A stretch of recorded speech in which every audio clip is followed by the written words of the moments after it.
We're going to continue with the Collinsville Panthers and Coach Ernie Willingham back in the saddle at Collinsville again. And Coach, thanks for being here today. Would you either let the players introduce themselves or you introduce them and then some opening comments about the Panthers this year? Okay, it's good to be here. I've got Tanner Nelson with me. He's the offensive coordinator, and when I went back to work at Collinsville, I just stayed retired as far as the teaching part goes. So he does the day-to-day, and he probably does 80% of the football stuff up there that goes on to school. So we're going to let him do, part of this. Now, the three players I've got, I'll let them introduce themselves individually, but as a group, these guys are the leaders of the team. They don't miss a rep of anything, and the kids look up to them. And we've got a bunch of really young players, and these guys are three seniors that have been with me. They were with me before I retired the last time. Okay, they all started for me. They all played for me in the 7th and 8th grade, but they all started. You may have started in the 8th grade. Did you start in the 8th grade? The spring it is. Okay, so he started in the 8th grade, but the rest of them started in the 9th grade, so they've been with me for a lot of years and back when I retired, so they kind of knew what to expect when I got back, and they do a really good job of leading the kids and taking care of the little things for me. But y'all just go ahead and introduce yourself. Keaton D. Ward. Jordan Coker. Fernando Padilla. All right. Last year we had only four seniors. We lost a couple more people besides that to attrition for one thing or another, but only 4 seniors on last year's team. And we're going to miss those guys a lot because they all started both ways and were really good players for us. But with only 4 lost to graduation, we got a lot of guys some experience last year. And, we expect that to really pay off. And Coach Tanner Nelson here and Chris Condy, they do the strength and conditioning. We have junior high weightlifting at 1 o'clock, and then at 2 o'clock we have varsity weightlifting, and I go up there about that time, but they take care of that. And the strength and conditioning program has really, it's at a whole different level, okay? And when I retired and came back, a lot of things were the same, and some were worse and some were better, but the weightlifting program and the conditioning program is one thing it's much better. They do a great job with that. Our young guys, because of that experience last year, but they're a year older, a year more experienced, and along with that experience, the age, you get naturally better as you get older, but the more experienced, you get a little better too, but they're also bigger and stronger, and we've got some younger guys that are really going to come up and help in that area. Coach Teddy Helms graduated high school with me, and he works with me in basketball and football, and he's taken on another role. He did special teams last year, but he's going to be the offensive line coach this year, and we thought we needed to pump up the offensive line just a little bit more and put a little more emphasis on the offensive line. So we carried our whole offensive line to Alabama's camp this summer, and we've done a little bit extra drills with them, but he does a great job with that. Keaton D. Board, Fernando Padilla, and Trevor Terrell are working really hard with our skill guys. They're seniors. Fernando and Keaton are here.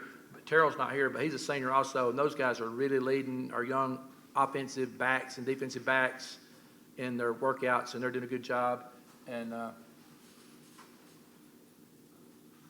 Jordan here and Aiden Daniel. Aiden Daniel's another senior that didn't come with us, but Jordan and Aiden are doing a good job. They're the only 2 seniors on the offensive line, and they're doing a really good job with that. We're moving from 3A down to 2A, and everybody thinks, well, that's going to be a lot easier. Not necessarily. Y'all have seen our region. We're in a tough 2A region. It's Collinsville section, Pisgah, Sandrock, Fife, Ider, Whitesburg, Christian, and North Sand Mountain, and I've seen a lot of those guys play in the spring.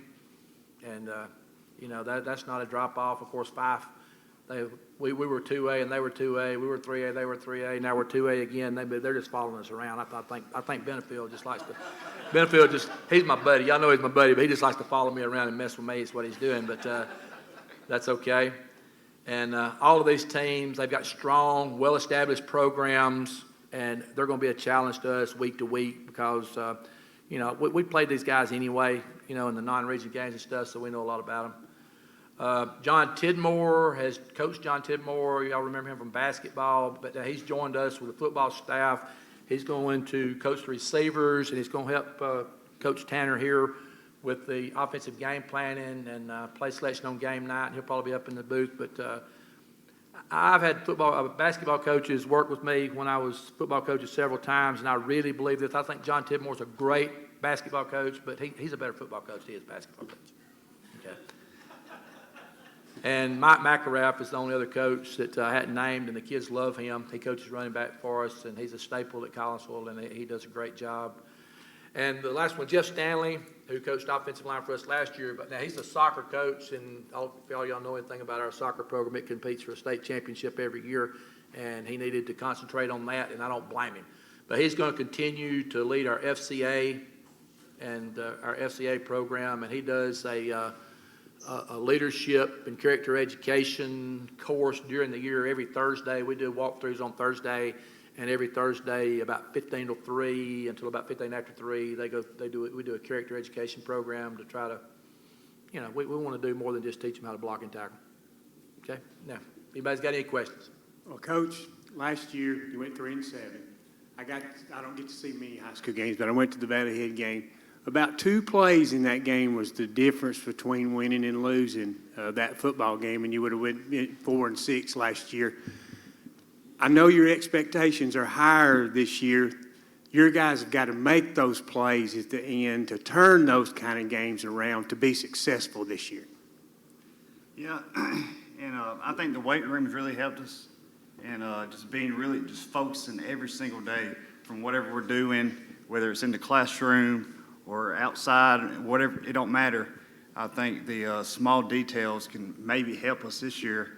Instead of going 3-7 or 6-4, we can kind of take that next step. So, we're kind of happy where we're at right now, but we want to work. We got to work hard each and every day to really get there. My question is for Keaton. True sign of a leader, is being unselfish, and you're possibly making the move from quarterback to running back. What kind of led into that, and you being a leader and obviously taking that role on? How did that all come about? Well, being able to, move me around a little bit helps to attack teams that, many different ways. And we have Mason coming to play quarterback, and he's exceptional. And, he's got a good bit to learn, but, already, he played a good bit against Plainview, and he played a lot last season where, it mattered. And so just being able to move me around will really help to attack teams.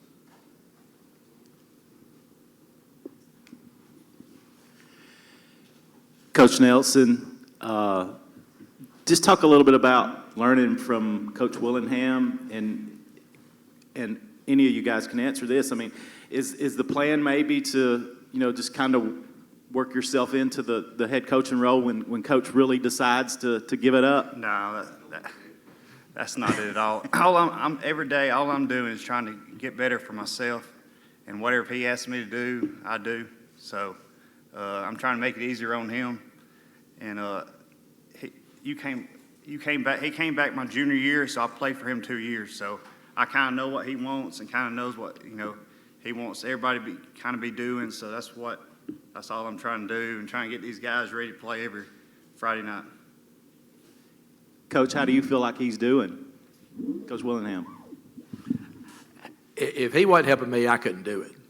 Okay, as y'all know, 4 years ago now, I had some health problems, and I barely made it those last couple of years before I retired.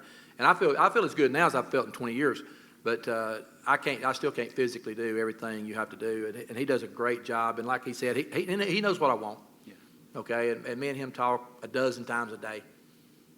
But even if I wasn't talking to him, he knows what to do, and he takes care of it. And the kids respect him, and they know he's going to do everything that make them do everything that they need to be doing. And I'd like to get a comment or two from the kids. Just talk about what Coach Young has meant to you guys. I love Coach Nelson being up there. As a kid growing up, I watched him play in high school football, and I couldn't wait to put the pads on too. And I think he does a great job of bringing young energy to the team that older coaches really just physically can't.